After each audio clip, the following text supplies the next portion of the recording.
जय श्री राम दोस्तों। आज हम आपको वृषभ राशि दिसंबर 2022 का भविष्यफल बताने वाले हैं। इसमें हम आपको सामान्य जीवन, कार्यक्षेत्र, आर्थिक स्थिति, स्वास्थ्य जीवन, प्रेम तथा वैवाहिक जीवन, पारिवारिक जीवन तथा अंत में वृषभ राशियों पर आने वाली बाधाओं से बचने के लिए उपाय पर चर्चा करेंगे। इसलिए वीडियो को अंत तक अवश्य देखिएगा। सामान्य जीवन, वृषभ राशि के जातकों के लिए दिसंबर का महीना मिश्रित रूप से फलदायी रहेगा और आपको अपने करियर में कुछ नए परिवर्तन देखने को मिल सकते हैं। स्वास्थ्य के प्रति गंभीरता बरतना आवश्यक होगा, नहीं तो बीमारी होने की संभावना बन सकती है। स्वयं के क्रोध से बचकर रहना होगा, क्योंकि इस महीने आपके स्वभाव में क्रोध ज़्यादा दिखाई देगा, जो आपके रिश्तों के साथ साथ अपने करियर में भी समस्या उत्पन्न कर सकता है। कार्यक्षेत्र, करियर के दृष्टिकोण से यह महीना आपके लिए अच्छा रहेगा। आपको अपने व्यवहार पर ध्यान देना होगा, क्योंकि ज़्यादा गुस्सा दिखाना किसी को भी पसंद नहीं होता है और यदि आप नौकरी करते हैं तो ऐसा करना आपके विरुद्ध जा सकता है। यदि आप इसको नियंत्रण में रखते हैं तो बहुत हद तक आपके लिए अच्छे समय की अनुभूति होगी और आप महसूस करेंगे कि कार्यक्षेत्र में आपका प्रभुत्व बढ़ सकता है। शनिदेव के प्रभाव से होने से क्षेत्र में ट्रांसफर के योग बन सकते हैं और बृहस्पति देव की पंचम भाव पर दृष्टि और एकादश भाव में उपस्थिति आपके निजी प्रयासों से नौकरी में बदलाव करने में भी सफल बना सकती है। यह समय कार्य के लिए वैसे अच्छा रहेगा और अपने वरिष्ठ अधिकारियों के कृपा पात्र बनेंगे, जिसकी वजह से भी आपको नौकरी में लाभ होगा। यदि आप कोई व्यापार करते हैं तो महीने की शुरुआत बहुत अच्छी होगी। सप्तम भाव में शुक्र, बुध और सूर्य की उपस्थिति एक साथ होने से आप अपने काम के प्रति काफ़ी मजबूती दिखाएंगे और पूरा मन लगाकर मेहनत करेंगे, जिससे कि आपको अपने व्यापार में अच्छी सफलता देखने को मिलेगी। लेकिन आपका व्यवसायिक साझेदार थोड़ा अहम भावना में युक्त हो सकता है, इसलिए उनसे संभल कर बातचीत करें और किसी तरह के बात को न बढ़ने दें, क्योंकि इससे आपको व्यापारिक नुकसान हो सकता है। आप अपने क्रोध पर भी नियंत्रण रखें तो आप काफ़ी हद तक स्थितियों को संभाल पाने में कामयाब रहेंगे और उससे आपका बिजनेस अच्छा बढ़ेगा। आर्थिक दृष्टिकोण से वृषभ राशि के जातकों के लिए यह महीना उतार चढ़ाव से भरा रहेगा।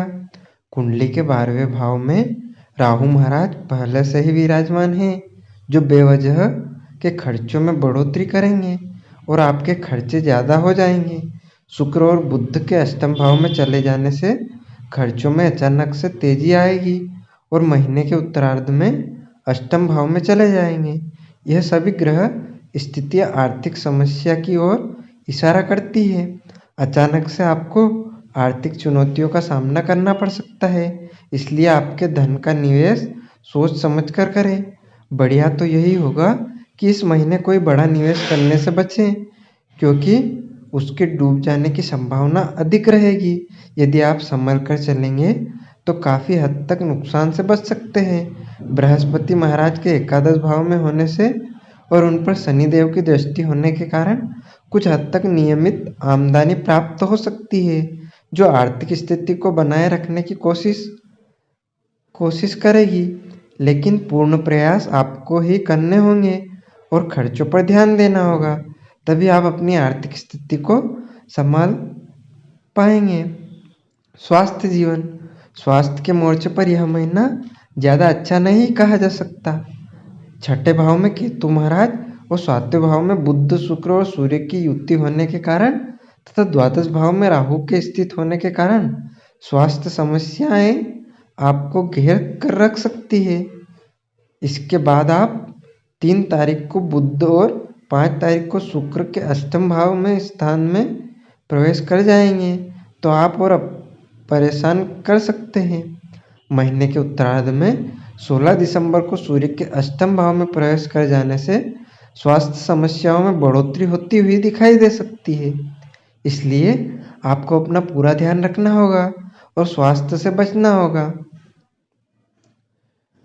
स्वास्थ्य से जुड़ी छोटी-छोटी समस्याओं को नज़रअंदाज करने से बचना होगा, तभी आप अपने स्वास्थ्य की रक्षा कर पाएंगे। ज़रूरत होने पर डॉक्टर से संपर्क अवश्य करें और ज़्यादा से ज़्यादा मात्रा में तरल पदार्थों का सेवन करें, क्योंकि तरल पदार्थ के सेवन से आप स्वयं को स्वस्थ रख पाने में कामयाब रहेंगे। प्रेम तथा वैवाहिक जीवन। यदि प्रेम संबंधों की बात की जाए तो पंचम भाव के स्वामी बुध महाराज सप्तम भाव में विराजमान है और उनके साथ शुक्र भी है। यह स्थिति प्रेम विवाह की ओर इशारा करती है। आप अपने प्रियतम को विवाह के लिए मनाने में कामयाब हो सकते हैं और इस अवधि में आपकी लव मैरिज होने की भी प्रबल संभावना रहेगी। जो लोग अभी तक कुंवारे हैं उनकी शादी होने की भी अच्छे योग बनेंगे। इस प्रकार आपके घर शहनाई बजाने का मौका आ सकता है। शुक्र और बुध की साथ उपस्थिति होने से आपके प्रेम संबंधों में प्रेम और आकर्षण के साथ साथ रोमांस भी छाया रहेगा। इस महीने आप अपने प्रेम जीवन का पूरा आनंद लेंगे और अपने प्रियतम के साथ घूमने फिरने के साथ साथ अपने भविष्य के सपने सजाएंगे।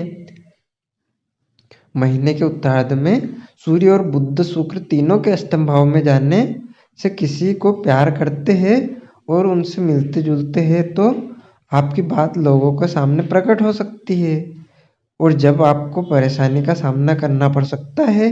इसलिए बेहतर यही होगा कि यदि आप किसी से प्रेम करते हैं तो इस बात को अपने लोगों से प्रकट करके रखें ताकि वह भी आपके प्यार को मान्यता दे सके। यदि आप विवाहित हैं तो महीने की शुरुआत बहुत अच्छी रहेगी। आप आपके जीवन साथी के मध्य अच्छा सामंजस्य देखने को मिलेगा। आपके रिश्ते में रोमांस भी रहेगा और एक दूसरे से प्रेम पास भी बंधे नजर आएंगे। आप अपने जीवन साथी को दिल की गहराइयों से प्रेम करेंगे और एक अच्छे जीवन साथी होने के सभी फर्ज निभाएंगे। उन्हें साथ में खरीदारी कराने के लिए भी लेकर जा सकते हैं। इससे आपको एक दूसरे के साथ अच्छा समय बिताने का मौका मिलेगा। पारिवारिक जीवन। यदि आप आपके परिवार जीवन की बात की जाए तो दूसरे भाव के स्वामी बुध महाराज सप्तम भाव में विराजमान है, जो पहले सप्ताह के दौरान ही आपके अष्टम भाव में चले जाएंगे। इसी वजह से पारिवारिक कुटुंब में कुछ समस्याएं उत्पन्न हो सकती है और धन को लेकर कुछ समस्याओं का सामना करना पड़ सकता है। यदि आप कोई पैतृक व्यवसाय करते हैं तो उसमें कुछ समस्याएं उत्पन्न हो सकती है, लेकिन आपकी वाणी में मिठास होने से आप कई बातों को ठीक कर लेने में कामयाब हो जाएंगे।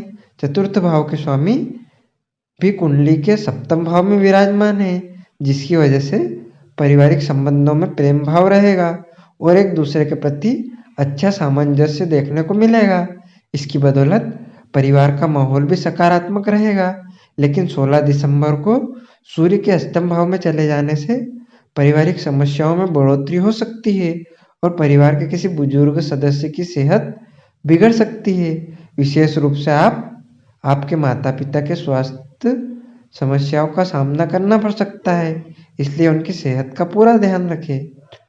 बाधाओं से बचने के लिए उपाय यह है कि शुक्रवार के दिन छोटी कन्याओं का चरण छूकर उनका आशीर्वाद ले। शुक्रवार के दिन स्फटिक की माला से माता महालक्ष्मी के किसी मंत्र का जाप करें। आपके लिए श्री सूक्त का पाठ करना सर्वोत्तम रहेगा। मंगलवार के दिन रक्तदान करें अथवा छोटे बालकों में गुड़ और चने का प्रसाद बांटें। इससे सभी बाधाएं शांत होगी।